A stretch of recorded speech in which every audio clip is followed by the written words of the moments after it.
Et oui, c'est l'heure d'accueillir Xavier Louis qui anime les plus beaux détours de France. Ce réseau, on le rappelle, qui regroupe les plus belles petites villes de France que l'on peut retrouver sur le site www.plusbeaudétours.com et puis dans le guide des 100 plus beaux détours qui est réalisé avec Michelin et qui est offert dans l'ensemble des villes labellisées. Bonjour Xavier Louis. Bonjour Benjamin, bonjour à tous. Bon, mardi, on a fait un petit détour par Châtillon-sur-Seine. Aujourd'hui, vous nous proposez de revenir en Bourgogne. Alors, on revient en Bourgogne, mais on était dans le département de la Côte d'Or, Châtillon-sur-Seine. Oui. Là, on est un peu plus au sud, dans le département de Lyon. Donc Avallon. Alors, Avallon. Ouais. Avallon, c'est intéressant parce que on parle de nos détours. Certains de ces détours ne l'étaient pas, j'allais dire, dans une autre vie. C'est le cas d'Avallon. Avallon, c'est sur la Nationale 6, qui n'est plus une nationale aujourd'hui. Et entre-temps, il y a eu l'autoroute A6. Oui. Mais il faut imaginer que cette ville, Avallon, c'était un passage obligé quand vous alliez dans le Midi. Mais même à l'époque, on se déplaçait à cheval. Il y avait les relais de poste. Ça faisait partie de ces villes où il y avait tous ces relais. Ça veut dire qu'il y a toute une histoire, dont d'une part la ville est une ville médiévale avec un centre-ville assez exceptionnel. Mais ça veut dire qu'il y a une tradition de ville-étape avec des auberges, des relais, donc des hôtels en fait aussi. Et ça reste quand même ça. Alors évidemment, ces villes ont dû se reconvertir un petit peu. Donc aujourd'hui, c'est un détour malin justement parce que en plus c'est pas compliqué. Vous avez c'est très bien indiqué en plus sur la 6, sur le bord de la 6. Vous avez le temps de sortir, passer un moment là-bas, et c'est vraiment une ville. Ça vaut le coup, quoi. Je veux dire, pour déjeuner notamment. Bah oui, on est en terre bourguignonne. Ouais. Alors voilà, ça, vous avez là aussi, il y en a, j'allais dire aussi.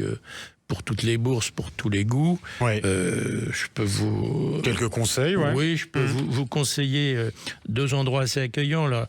Les Cordois, autrement, et puis, alors, plus prestigieux, le 1815, allusion à Napoléon, vous l'avez compris, dans le prestigieux hôtel de la Poste, justement, voilà, ce qui était un relais de poste, mais qui était, en plus, très bien restauré, très belle établissement. Alors, évidemment, vous vous baladez notamment dans les rues anciennes, je pense à celle où il y a la tour de l'horloge, c'est un très beau bâtiment, et juste après, vous avez l'office de tourisme. J'adore le bâtiment de l'office de tourisme, une vieille maison à pans de bois. Génial. C'est vraiment génial.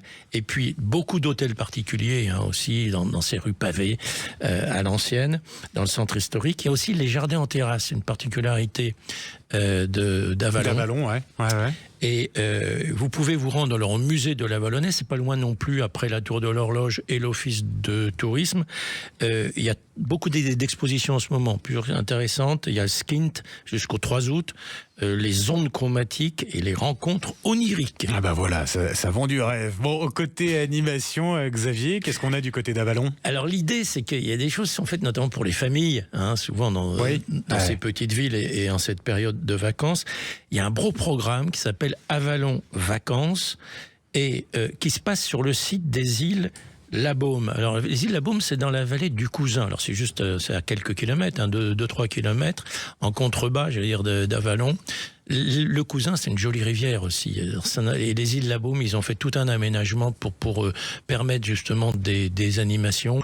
C'est un endroit, je vais dire, agréable. Et encore une fois, qui permet une pause fraîcheur. C'est pas de refus. C'est en ce moment apprécié. Ouais. Donc, les îles La Baume et la vallée du Cousin, qu'on peut aussi découvrir à vélo, notamment.